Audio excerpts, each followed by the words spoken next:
Dean Bagley. Kevin Shively. Wow. Well, here we are. We've been talking about this, what, for the better part of most of this year? Absolutely.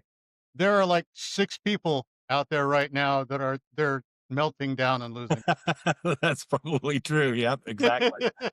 Although this is probably the only way some of them will see either one of us, or one of us anyway, because they probably blocked the other one by now. Absolutely.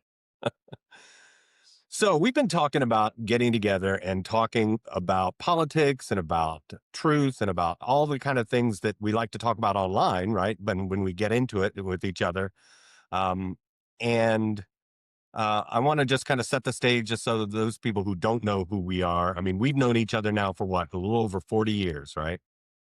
Something close to that, yeah. Yeah, yeah, since high school, really. And we both grew up in the same small town in Indiana, right? And pretty much for the most Mhm. part.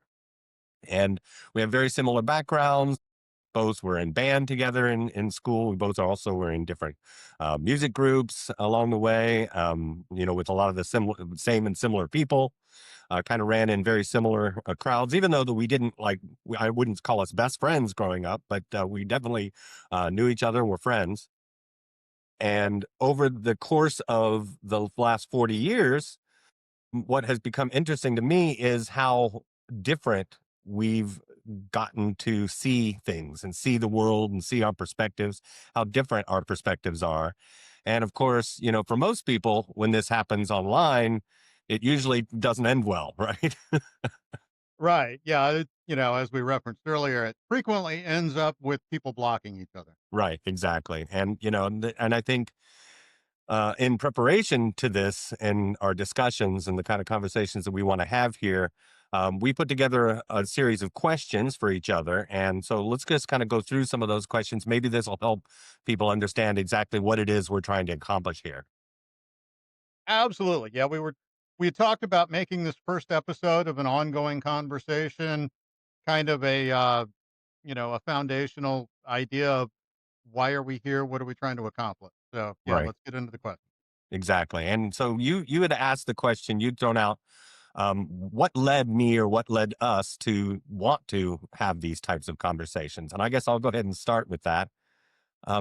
For me, I believe very much in deliberation and democracy. And I think those two things go hand in hand with each other and by necessity.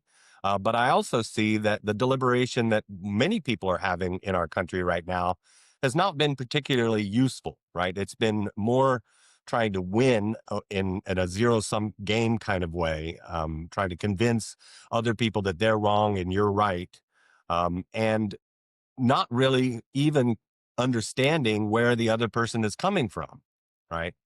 And even understanding their perspective at all. And one of the things that I found as you and I had kind of gotten into it online back and forth is that it didn't take me long to realize that you had very specific ideas that you had thought about that were just very different from mine. And it almost seemed like we were looking at different realities, right? Different, we had different truths.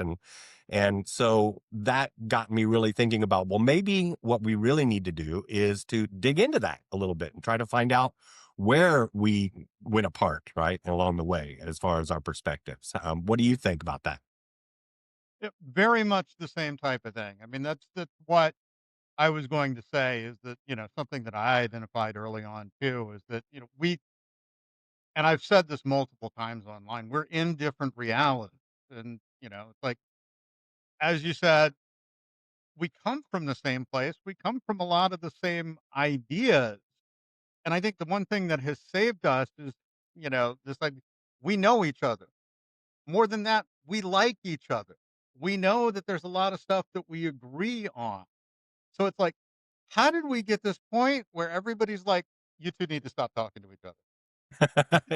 You know, Exactly. and so yeah, we're in different realities. And I mean, for me, it's been kind of an evolution of a journey. I know, and you'll get into this, but um you have been involved in paying attention to politics a lot longer than I have. I was of the opinion in the 80s when we were growing up, politics and everybody involved in it is stupid. Um, And, I went through the '80s, I went through the '90s, got married, have, family thing. Um, Fast forward to, the 2008 election. I'm on the cusp of turning 40, and I'm like, as a citizen, it's my responsibility to be civically minded and, pay attention and be involved in this type of thing. So, I started paying attention. Um, I was, for anybody who doesn't know us, in the initial context, people will be able to broadly understand this as basically you represent the left and I represent the right. Right. Um, Throughout the conversation, we're going to break that apart completely, but for the purposes of starting out right now, we'll go with it. Right. Um, but so it's like I remember a thing in elementary school where it was the 1980 election, and we had a mock election in class, and I was like, I voted Reagan because even then I was like, well, the Carter administration has kind of been a nightmare. We've got people being held hostage in Iran. I'm not hearing good things. Let's try the other guy. Is that the Um, first election that you really remember, like, thinking about even somewhat seriously? yes. Yeah, Yeah. I that's mean, I about when know, well, we're about the same age. We're only 1 year apart, so right. obviously that's about the time when both of us were getting to that age. I mean, obviously, I've heard a lot about Nixon in a pop culture framework, Right, sure. but I didn't know anything about that from a historical perspective. I don't, I mean, I have vague memories of Gerald Ford becoming president, but like that didn't mean anything to me. Right, right. Yeah, Carter was the first one that I really remember, with any substance, really. Definitely. Yeah. So, fast forward again to the 2008 election. I'm like, I need to start paying attention to this. I don't know how to get information to be able to evaluate. So I did what an unaffiliated person would do at that point. Um, I go to, I understand that there are different perspectives on news networks. And at the time, news networks, cable news networks were it. Right. You get your information from cable news. I think that was pretty much right when CNN first started, was like 1980 or so, something like that. Well, I'm talking about 2008. Oh, 2008. Yeah, okay. Right. So for the 2008 election, I start paying attention to things and I'm like, yeah, I go to CNN first because everybody at that time knows that CNN is the news network. It's the modern equivalent of Walter Cronkite, who we all believed Oh, was, yeah, these days, right. yeah, who we all believed was, the right down the middle, this is the way it is, um, type of thing. We'll see if that So stays the same if Paramount ends up trying to, take control of them, but we'll save that conversation for another yeah, episode. that ship sailed a long time ago, in my opinion, but that's a different conversation for a different Right, day. So I start trying to watch CNN first and am just bored. It didn't really engage. So I watched some Fox, I watched some MSNBC. My dad sent me something and I end up getting turned on to Glenn Beck. mhm, So I start watching Glenn Beck and I'm fascinated because he's giving his opinion on things. I mean, he has an orientation that you can tell what certainly side did, he's on. certainly does, yep, But his show was a lot, he's also fascinated by history. Um, and he has the largest private collection of historical artifacts regarding the Revolutionary War and from that time period. Like outside of the Smithsonian, the largest private collection. right, So I'm watching Glenn Beck, and he's giving, he's like, "This is what I think, and this is where it came from historical documents." So he's like sourcing his thinking. And he would say multiple times in each episode, look, don't take my word for it. Look it up on your own. Go do your own research. yeah, I'm like, okay. So I'm trying to make a determination. So I'm watching that, and then at the same time, I'm watching Keith Olbermann every day on MSNBC. So I'm like, so I've got this one guy who's telling me what he's thinking, why he's thinking it, where it came from, and that I shouldn't take his word for it and look it up on my own. And then I'm watching Olbermann, and Olbermann's like, Beck is wrong. This is what he said. This is what's wrong with it. And I mean, I'm watching that every day, and I'm like, but I just watched that episode an hour ago. That's not what he said. So, I mean, that kind of influence, like I said, I was, you know, nominally probably right leaning going in before that, probably, a little more right leaning after that. But I'm still not like even at the time, I recognized that well, I don't really feel like the Democrats represent where I'm thinking, but I also don't think the Republicans represent what I'm thinking. Right, right. So, I wasn't terribly associated with any of that at that point. Well, so let me Um, let me ask you though. Let me just interject if I could. So you were saying before that you really weren't involved in politics and you thought politics was just dumb, right? And but what was it about politics and how it affected your idea of what it means, what politics means, and what government means for that matter?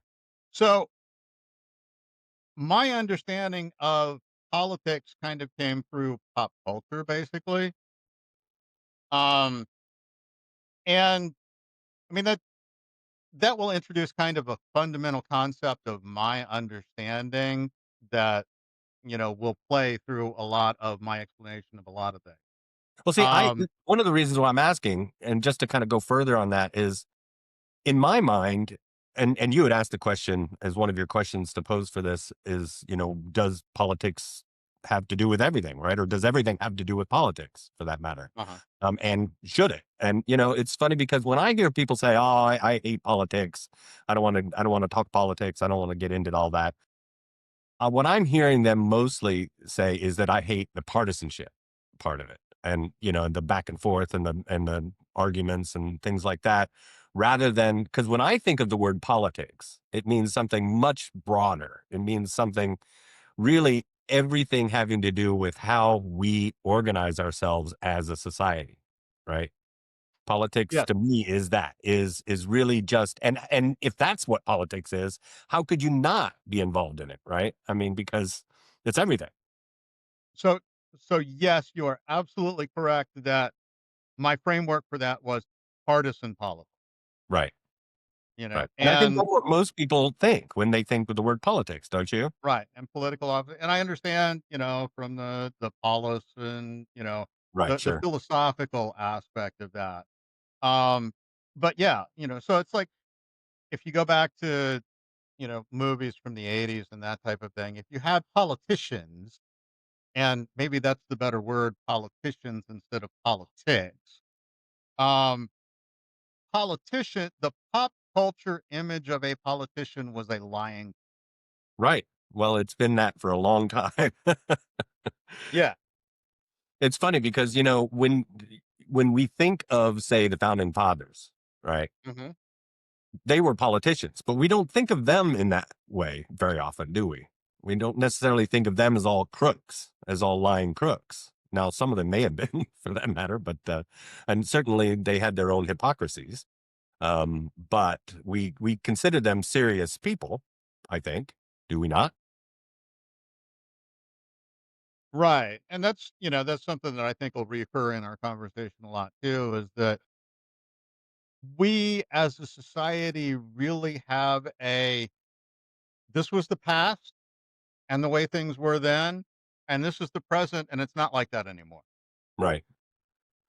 But And it's but when you really dig into it, and historically, you find out that it probably wasn't that much different than it is today. I mean, they had their own rows, right? Rows back and forth of especially people like Jefferson and Adams going back and forth, even though they did end up friends at the end.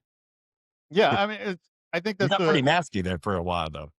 absolutely, and we don't consider that now. We think of the mudslinging that's going back and forth now as being unprecedented, and it's still really tame actually, compared to the way it used to be during those times. Yeah, definitely. Yeah, I know. Especially some of the things that they even wrote in the new newspaper. I couldn't believe that they would even be able to print back then, right? Especially with the proper gentlemanly decorum of the day, right? Mhm. So, but things have gotten kind of nasty these days at times. Certainly, with some of the political violence and stuff that's happened over the last several years. Right. So let me loop back quickly. Yep, Um, I'm realizing that I'm gonna have a tendency to give extremely long-winded answers, and I'm that's fine. probably gonna need to curtail that. But on the context of, what are we doing? What are we, why are we doing this? What are we Yeah, hoping and to why? do? And why do we think we have anything to add, right, to this? Right. So what that really comes down to for me is, you know, March of 2020, I got up kind of one day and I'm like, I do not recognize any aspect of the world that I'm living in anymore. Um, this is not what I signed up for. This doesn't make any sense to me. 'Cause that was a pretty So, confusing year. It was right. definitely a very confusing year. So what I have been doing since then is trying to take in information to be able to try to make sense of it.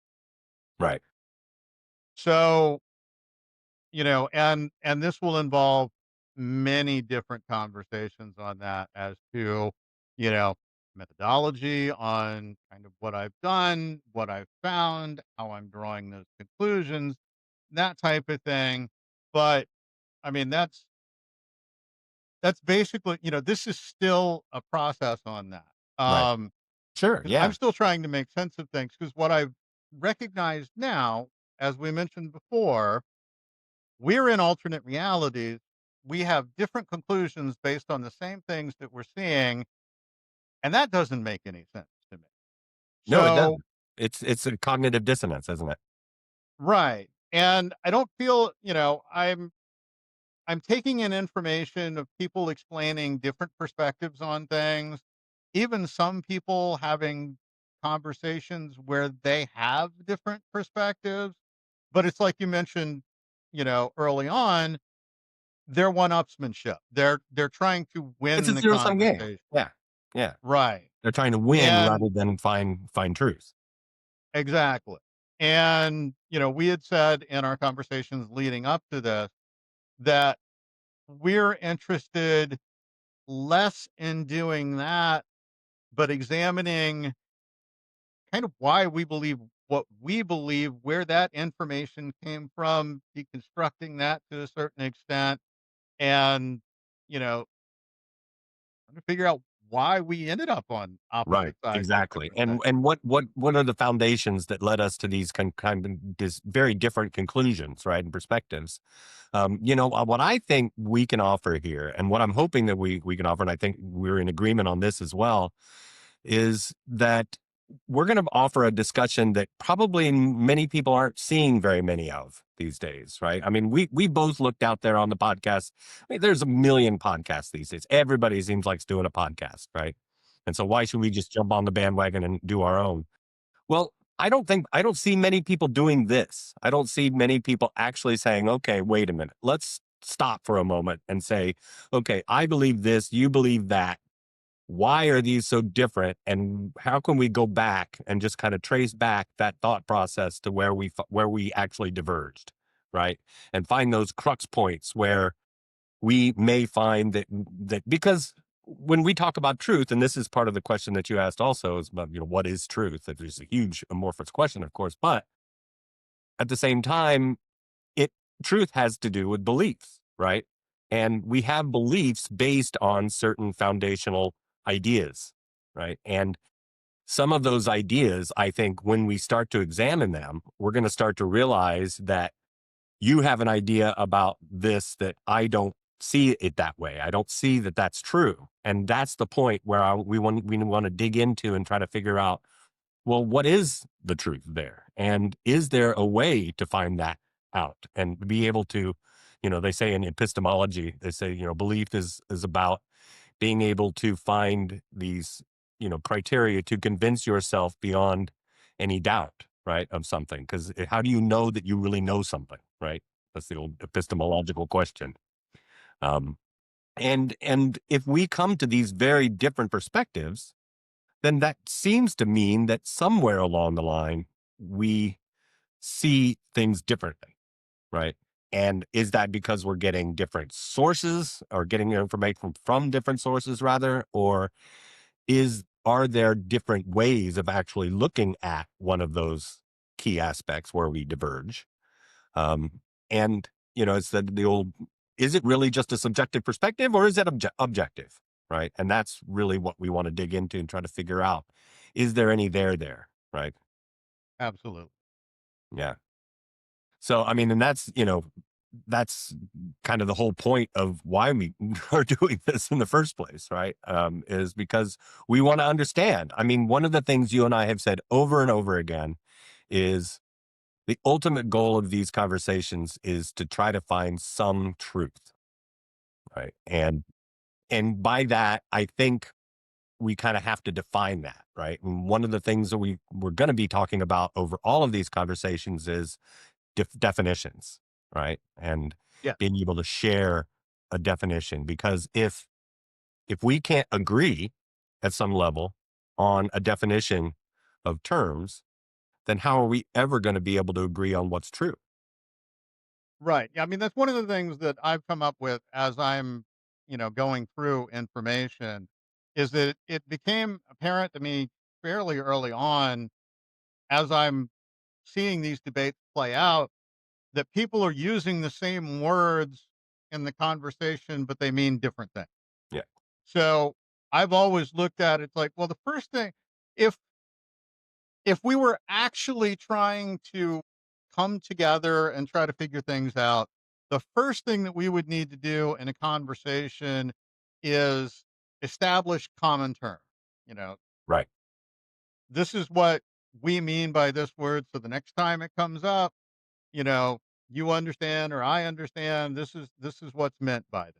Yeah. So And for our listeners out there and our viewers, that means that as we go along, we're intending to build out kind of a dictionary, if you will, of, that's kind of foundational for at least our discussions, so that when we are referring to certain things, we'll have that as a resource where we can point back to it and say, when we say this, this is what we both have agreed that we mean by that. Right. Because if we can't come at that point, then we're just going to be saying very, very different things, and our two audiences are going to be hearing very, very different things, right? right. Yeah, I mean that's part of another part of what I've identified in that is that, you know, the two different sides or whatever of the discussion frequently don't understand what the other side's understanding of anything is, Right. which just compounds the division. So yeah, I mean, we can define common terms that we can gain common understanding. And at that point, we can start to look at, okay, we're coming from the same understanding now. Do we still disagree? And if we do, what do we disagree about? And at that point, we've, identified maybe that's the actual thing that we need to be considering. Yeah. And, we may find that there are just certain ways in which different people's brains are wired differently. Right. I mean, that may be part of the truth that we uncover, or we may find that, well, if we just put it through this unified kind of a construct of agreement on the basic terms, maybe we'll find out that we actually agree much more than we thought we did. What's ironic about all of this to me is that when we back up and say, okay, well, we don't agree on how to drive the car, but we both kind of, for the most part, I think, agree generally on where we want to go. We just maybe don't choose the same roads or the same highways all the time. I feel like and we've kind of done this off air and we'll continue to do this more. And this is an underlying, uh, you know, foundational principle of what we're trying to do, but it's looking at motivation because a lot of the disagreement that I see going on online is a basic discrepancy on this is what I think the other person is trying to do. This is the intention. And, you know, our intention is to explore ideas, in a slightly grandiose terminology to improve the world. You Right. know, Right. we want to Well, yeah. make I things mean, better because at the we very both least for us and, sure. Well, we both for other people. believe in democracy, right? We both believe in liberty as a very important thing for people to have, right? We Right. both agree that autonomy is something that should be a right and protected, right? As much as humanly possible. But we also both understand that there is a balance to be had, right? At some level between, for example, like the concept, one of the concepts I threw out there on our questions was the, which is more important, freedom and security, just as an example, right? That Right. we both think both are important, right? Yeah. But we may weigh them differently in certain ways, right? So it's funny, and I have to do this. When you posed that question, um, do you? I'm not sure if you're familiar with that question in like the space that I pay attention to or not. But when I saw that, I'm like, well, that's one of those trigger questions that there's like an automatic response Yeah. that I have to give. Right. Um, and I mean, I can expand on that, but it's like, you know, it it's almost like, um, now I can't remember I was gonna do a movie quote, and I can't remember it. Um, uh, Never mind. Um, but inconceivable. Okay, it's Yeah. Yeah. when somebody I says was almost inconceivable. I was almost going to give the other quote from that movie, the about you keep using that word. Yeah, yeah, it's so if somebody uses inconceivable in a conversation, my brain automatically says, It's "You just keep using that word. I do not think it means what you think it means." exactly So when somebody says, um, you know, liberty or security, the triggered response on that for me is the Benjamin Franklin quote: "Those who would give up essential liberty to purchase a little temporary safety deserve neither liberty nor safety." right, right, yeah, So and that's the stock answer that I have to give you. right, But but then he's also implying a balance there too, right? yeah, I mean, you can't say that we're not going to try to find any security. Sure, I we all think the want to be key. safe. Yeah, Yeah. Well, and I mean, the part that everybody leaves out of that is a key aspect of that quote is temporary safety. yeah, So if you're giving up long-term liberty, because if you give up liberty, you're giving it up long-term, period.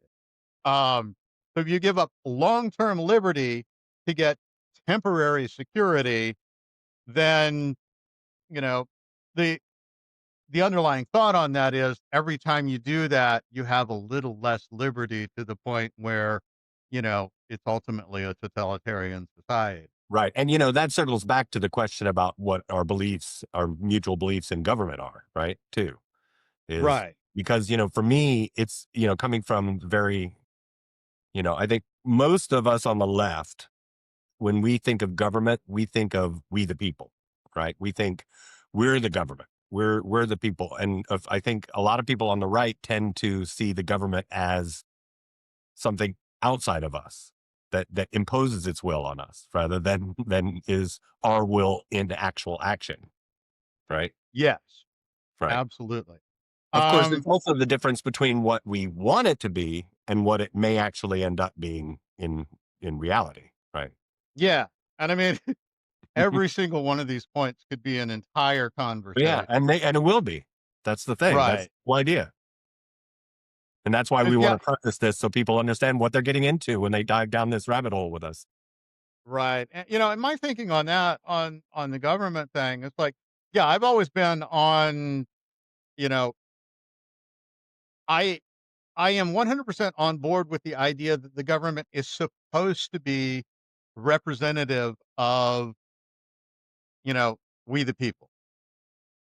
But like I said, even going back to, elementary school, I've never felt like it was. Right. So, you know, that was the idea behind the way the original system was created, but it morphed into what everybody's always done, which is this group of people telling you what to do.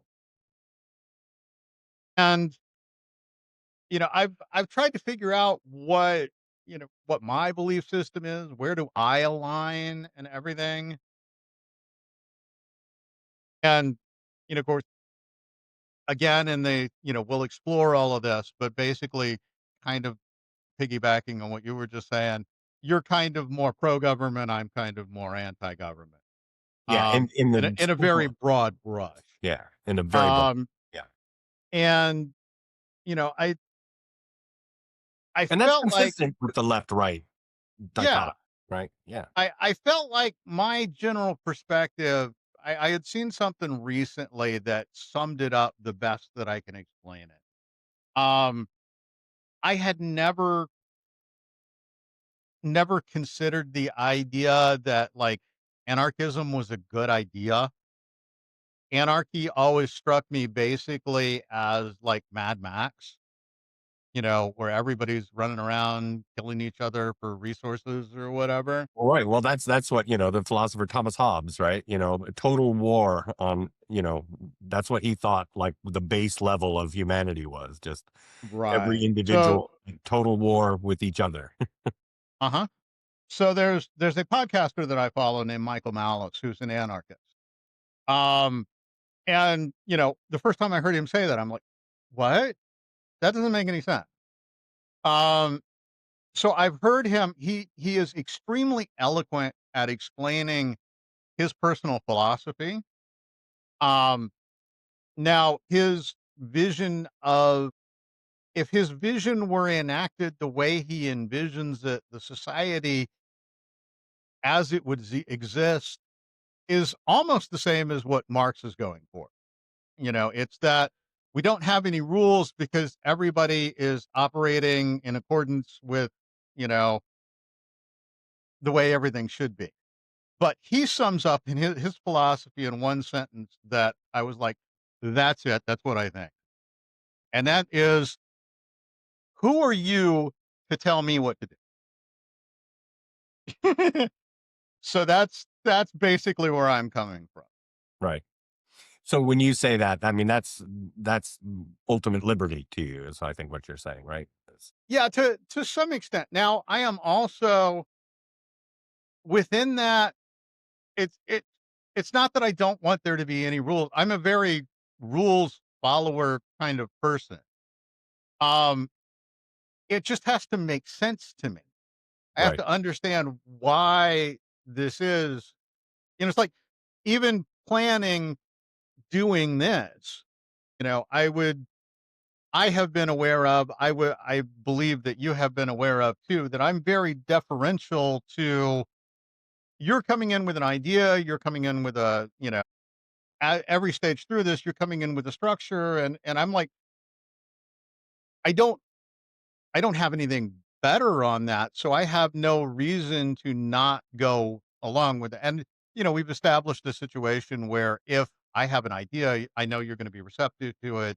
It's not a problem. But I mean, I don't have a problem with this kind of starting out being, well, this is, to some extent, you're calling the shot. I don't have to call the shot. Right. Well, it's funny because you used a an allegorical kind of allegorical description of that the other day when we were talking. When you said if we were music, I would be the classical music, you'd be the jazz, right? Yeah, and thinking about that a little more, I was um kind of the idea where that was coming from, and I didn't get this across in that conversation, but like for me, I associate classical music with music theory. Mm. It is Structure, very organized. structured, theory oriented. You know, these notes have these relationships, and you don't do anything to violate those relationships, and everything has to be like within that structure. Where jazz is very improvisational and free form, and if you want to do, um, you know, seconds, or if you want to do discordant, you can do that if you want to. If you hit wrong notes, it just, to some extent, it doesn't matter, um, as much. I mean, it's as obviously people can tell I play guitar. Um, and it was kind of an evolution of learning on that. I mean, to some extent, the more I've learned, the less creative I am in kind of that way. Cause it's like before I would do things, I'm like, I like the sound of that. And now it's like, well, I mean, it doesn't work that way. Right, right. And, I'm from the generation that like idolized Eddie Van Halen. Sure. And one of the things that I always appreciated about Van Halen is that, you know, he didn't follow the rules. He pioneered things and did things that um nobody had really done before. Yeah, but at the same time, I'll push back a little bit on that, just minorly. At the same time, his soloing was very structured. I mean, you look at even something like Eruption, right? I mean, it's a composition. There's very little improv in that, right? He composed it, note by note, basically. Yeah, and Um, and that's why I say I'm not opposed to yeah. structure. I guess it's, I'm more bottom up versus top down. Yeah, and we should probably put a pin in this one because that is going to be a really big topic for us to explore in terms of the the contrast between the rules and hierarchical structures and freedom and creativity, right? Because I think there's a lot there. You know, Igor Stravinsky, I think, was one of the composers. I think this is a common thing for composers to say, though. Uh, One of the things he talked about was how it's the rules and the structure, like the forms and things, that actually, ironically, give us the most freedom. Yeah, it's that was a Vi quote, I think, is that you Yeah, have to learn the rules before you can break them. sure. Yeah. Well, also not just knowing the rules before you can break them, but also just having that structure gives you something. You know how paralyzing it is to look at a blank sheet of paper, right? And not and because you write on Substack, I write on Substack, and we've got our various followings there as well. But when you're looking at just a blank sheet with no ideas, it can be very intimidating, right? And because you can do anything, but when you can do anything, you get paralyzed, I think, very often. And you Absolutely. need some structure, at least an idea or some lattice, if you will, to be able to build on. And that's what gives you the freedom. Yeah. Really? And you're right. I mean, I want to do whole other conversations on this because this is an area that I've thought about with development and learning Sure. boundaries and how that structure develops, and but yeah, absolutely. I feel like I kind of threw a wrench into what we were trying to do here. That's quite The right. first answer that I gave. So yeah, let's get back to our questions and stuff that we were wanting to do. Yeah, and back to that. So if we're going to define an initial term, I think the initial term that we have to define is what do we mean when we are saying truth? That we're looking for truth here. Right. What does that mean to you? Truth. Okay. So I know this is a big this could question. be another, And there's this is there's a just an couple of intro elements. answer, right? An intro answer. Yeah, this there's a couple of elements that I need to do. I'll do this quickly, but there's a couple of concepts that I need to explain before what I'll say was make sense. Um, so coming from, I have an English degree studying, basically kind of classic British literature, that type of thing. But story has always, story narrative has always been very important to me. So the way that I see the world has kind of always been, even going back to the Princess Bride thing earlier, related to stories. So jumping off of that. one of the people that I've been following through all of this that gave me an interesting outside of the political realm spectrum perspective on politics was there's a channel called The Critical Drinker. He's a movie critic. Um, and analyzing movies from a storytelling perspective and that type of thing, and looking at the politics from that perspective. So that combined with the other things, I've come to the conclusion that we all have an understanding of the world, our model, our lens, our map, whatever, metaphor you want to use for that, that is constructed of stories that we believe that are like layered on top of each other. So my view on truth, we can relate it to, you know, this will probably take you by surprise. Um, it's very related to the scientific method experimental structure where, you know, my version of my definition of truth is a story that when you apply that conclusion to the real world, you get the result that the story would indicate. Right. And if you agree on all of those aspects, then it should end up being the same for me as it is for you. Is that would you agree with that? Yeah, I mean, back to the scientific, it's Right. I mean, like performing. we can both agree that, water is made up of two parts hydrogen, and one part oxygen, right? We can agree on that, right? That is Yeah, a scientific truth, right? the story that you're told as a kid is that don't touch the stove because it's hot. Right. Everybody touches the stove. Everybody finds out it's hot. You know, gravity works. If you drop something, it'll fall to the floor. And you try that, and so that's that's kind of the narrow vision of that's how I'm looking at truth. It's like truth is everything's a story.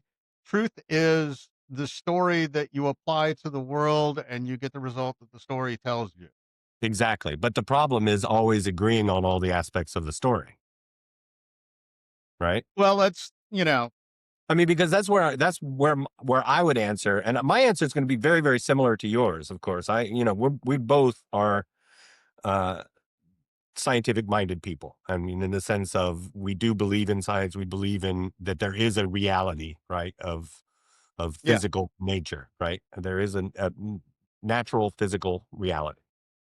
Um, when it comes to beliefs, however, especially when it comes into political beliefs or ideas of morality, like that touches on another question that you brought up, on ideas of objective or subjective, basis for morality and ethics and things like that. And of course, that's exactly what philosophers have been dealing with since there have been philosophers, right?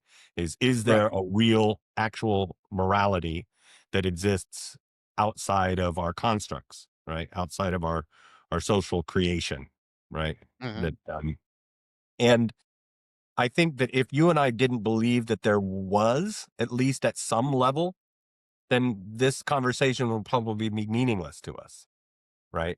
Right. And I feel like, touching on something that you're saying there, I mean, this is another one of the conclusions that I've come to is that a lot of the disagreement that we see on things, you whether it's you and I or in general, um, comes from creating a logical argument based on a different foundational belief.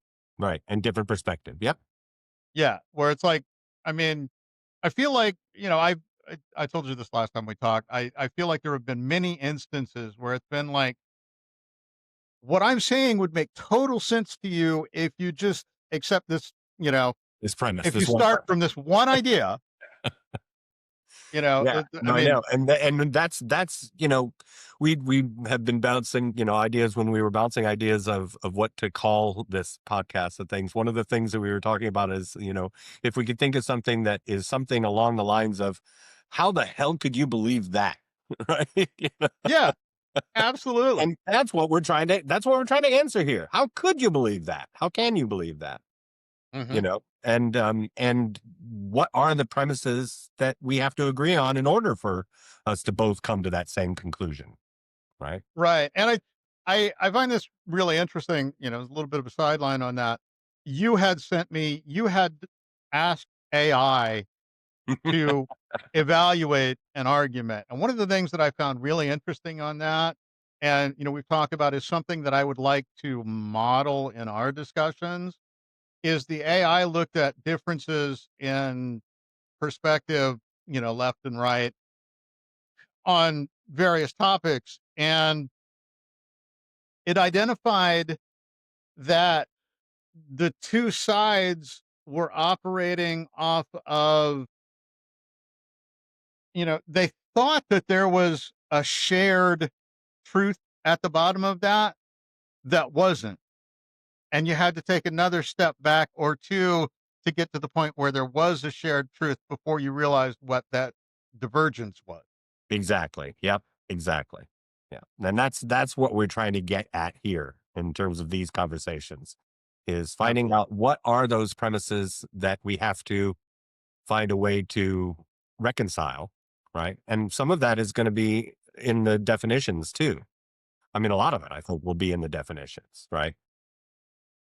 So, I mean, I think if we were going to come up with a definition for truth for our purposes of our discussion, it sounds to me, and you tell me if I'm close here, that some type of perspective where if A, B, C, D, whatever, however many criteria there are, if all of these things we can agree on are true, then Z is true, right? Necessarily. And I think at some level, truth, if we're going to find it at all in these conversations, is going to need to be something that we agree on. Would you agree with that? Yeah. Because I mean, otherwise, how can we call it truth if we don't agree on it? I think the key element that I'm trying to get across in my definition is that it's in practice. I mean, it's not a theoretical thing. I mean, it has to apply once you introduce it into the real world. Right. Right. Yeah. So all these other things being equal. Yeah. Yeah. It's kind of the bottom line, really, is what it comes down to. Hmm. Yeah. So this has been an interesting discussion, and we're going to have a lot more of these as we go along. I'm just kind of making sure I didn't miss anything on here. I will circle back one little bit here on that, is that a lot of people have been, when they use the word truth these days, it's, gosh, it's so been overused in the last few years in terms of all the different ways that people have spun the word truth, right? You've got things like truthiness, you've got, the alternate facts, right? Or alternate truth, right? Ideas. Right. Um, and there seems Your to truth and my truth. but your truth and my truth, right? Exactly. It becomes a purely subjective perspectival thing, whereas I think we're trying to get beyond that, right? We're trying to go a little bit deeper than that, than just agreeing to disagree necessarily, right? Right. And we may find those points where we can't come to some kind of reconciliation, and if that's the case, then it's going to be interesting to be able to dig into that a little bit more and to kind of try to find out what are the underlying factors that lead you to believe this and me to believe that, right? About Right. about things, because like I quote Daniel Dennett, one of my favorite philosophers, but he's not the only one to have said this by far, of course, but he always liked to say that if you can't offer another person's argument against yours just as well as they can, right? If you can't say it in a way that they would say, yeah, I couldn't have said that better, then you really have no point making your own point in the first place, right? You need to That understand the opposite perspective. it's just that's the foundation of debate. It has to be, right? And I mean, I think the other key aspect in that, my understanding as the goal of debate is to advance understanding. And that's why we're here. Right. Yeah.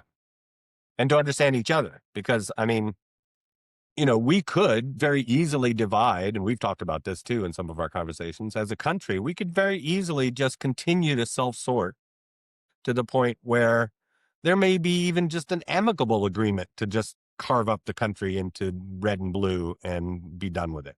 Right. I mean, I've heard people legitimately offer that as a realistic suggestion. Right. Yeah, the national divorce Right. idea, and, let's I just mean, go our own you know how the way. liberals like to draw little lines down from Canada around the two coasts, especially the Northeast and all of the West Coast. Yeah, and I mean, a fair point. I believe it's both sides that divide that pretty much the same way. Yeah, they are. Well, yeah, yeah, it is. But, then again, you've got people like, Joyce Vance, the former prosecutor, federal prosecutor, that just wrote a really interesting book on how we shouldn't give up on democracy, right? We can't give up. Giving up is Hmm. unforgivable, I think it's called. And, but then she lives in deep red Alabama, right? Right. You know, Well, one of the other things that I'm interested in exploring, because I mean, one of the reasons that this really appealed to me is, I really appreciate having the opportunity to have this type of discussion with someone who is on the other side to explore those beliefs. right, So, one of the things that I want to do with this is, I've got, you know, I'm tremendously online. I mean, I only do Facebook. I'm not on other right. social media, but I watch a lot of YouTube. I look at Facebook. I'm a lot of the information, a lot of the perspective that I have, I'm getting from information I'm getting from the internet. I believe that the And same your is true for algorithms are you. not the same, not tuning the same stuff as mine, by the way, right? Yeah. Right. Absolutely. And that's another thing that I want to explore. Right. Um, but I believe saying that you're pretty much the same, right? You get a lot of information.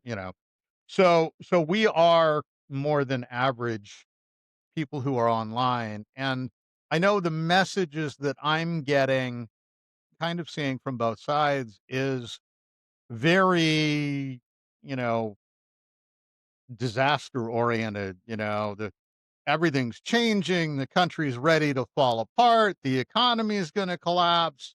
We're getting a lot of that messaging, But and there's doomsday going on both sides, definitely. Yeah. right. I was going to say, you're seeing that too, and that's another thing that I want to explore is like, is that just the propaganda that we're getting, or is there some truth?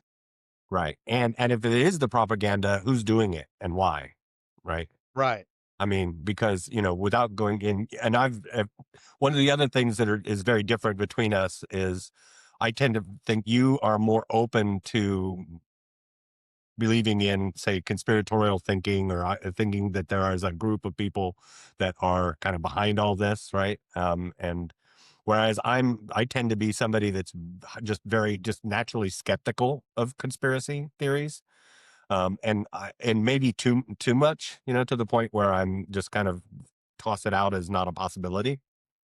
Right. But there are certainly people who in the world who like power, and there are people in the world who want to shape the world to their ends, right? Hmm. So, and we know that to be true, and there always have been, and there always will be.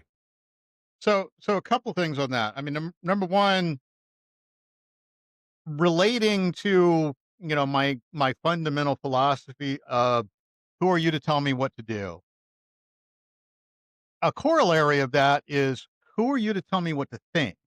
Yeah, So part of what I'm always doing is like, is this somebody trying to get me to think something? And if so, why? And what's going on? And I mean, we know we are awash in that because that's what advertising is.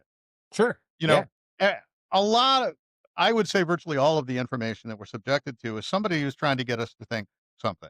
yeah. Advertising is just commercial propaganda. That's all it is. Yeah, I mean, it's not necessarily malicious. Nope, You know, doesn't that's have to be. that, that's what we're trying to do. And I think as far as conspiracy and everything, and I mean, that may even be the best thing to do to do our next episode on, because I feel like that's a conversation that we need to have sooner rather than later. Probably, But yeah, yeah, because it is so prevalent, right? It's so prevalent. right, but you know and this is something that I think that I'm going to do a lot is, to reframe that, to look at that from a different perspective.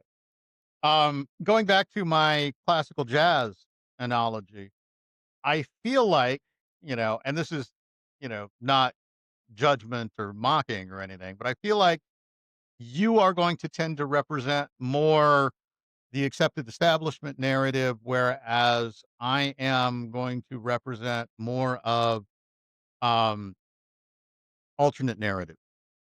Well, I mean, I don't know if I agree with that completely, but I think it's going to be an interesting thing to explore. Definitely. Yeah. I Yeah. mean, some of this, and one of the things that has me excited about this and why I think people will enjoy listening to some of these discussions and maybe hopefully get something reasonably beneficial to them out of it, is because I think both of us genuinely want to learn, right?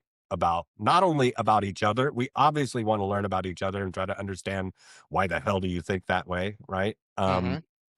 But also to understand ourselves, right? And to be open to Right. examining our own beliefs a with a critical mind, right? And Yeah. I mean, I know that I'm coming into this with a certain perspective on what I think that, we're going to find, how things are going to work out. I'm sure that you're doing the same, but I know for myself, and I believe for you also, that even more important than that, I'm very fascinated and very curious to find what that actually is versus supporting what I already think on that. right, right. And we might surprise ourselves. Yeah. Yeah. I mean, And I you hope know, so. I hope that happens. it's funny going back to where we started today's conversation, um, with, you know, kind of both having cheering sections in our conflict online. Um, I lost my point. Yeah. But, that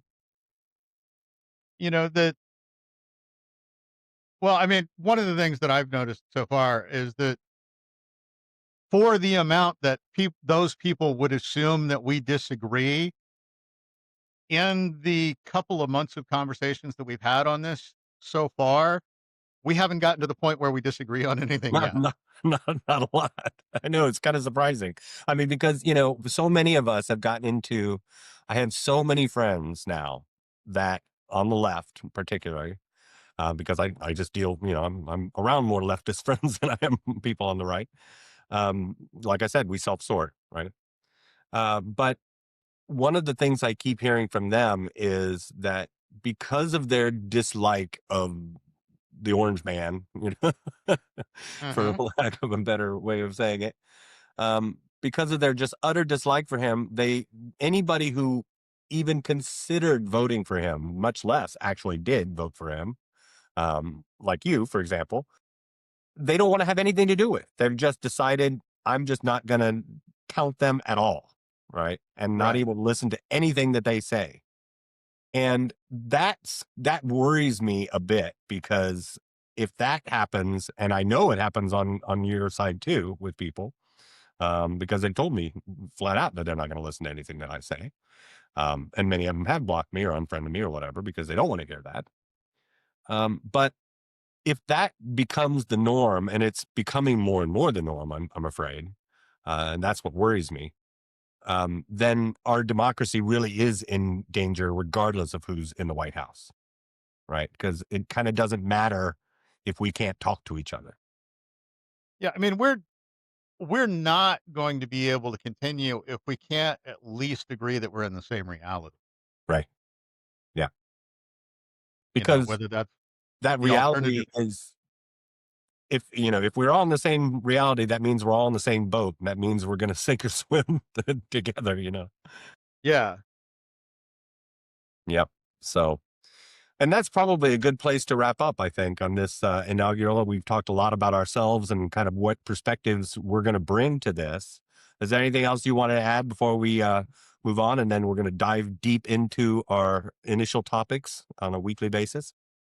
No, I agree. This seems like a natural kind of place to push pause on the conversation. Yeah. Uh, it's right at what we were looking at as far as doing a first episode. So I think this lays a good foundation for what it is that we're trying to do. Hopefully, hopefully I made sense. Um, and I'll be very fascinated to see where it goes. Likewise. Well, thanks for sharing this initial hour, and we're going to have many, many more of them to come. So I hope people will subscribe and keep watching and keep listening. Absolutely.